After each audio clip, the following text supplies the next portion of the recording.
Suspension and colloidal solution.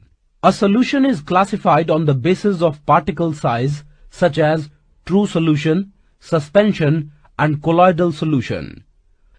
Let us explain with the help of activity.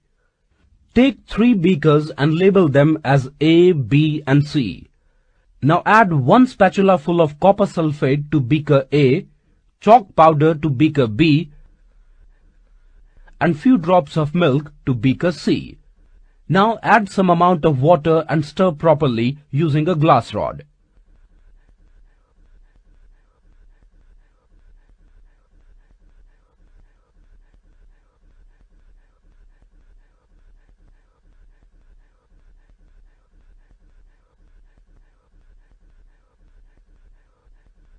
Observe all the beakers. You will observe that beaker A has no distinct boundary and uniform distribution of particles through them. The size of the particles of a solution is too small to be individually seen by naked eyes. Thus, the solution is called true solution, and the size of particles is less than 1 nanometer. In beaker B, the size of particles of a solution is too large that we can see them by naked eyes. It is heterogeneous in nature. Thus, the solution is called suspension solution. Size of the particles is more than 100 nanometers. In beaker C, you observe that the size of particles is too small to be individually seen by naked eyes. So the size of particles range from 1 to 100 nanometers, and the nature of the solution is heterogeneous. Thus, the solution is called colloidal solution. Leave the mixtures undisturbed for a few minutes and observe. You will observe that in beaker B, particles settle down at the bottom of the beaker, but in the rest of the beakers that do not happen. This solution is easily filtered by an ordinary paper, but the colloidal solution is filtered by centrifugation methods. The true solution particles pass through the ordinary paper. The colloidal solution shows the Brownian movement, that is zigzag and irregular motion exhibited by minute particles, while the suspension solution and true solution does not. Now direct a light from a torch through the beaker containing the mixture and observe from the front.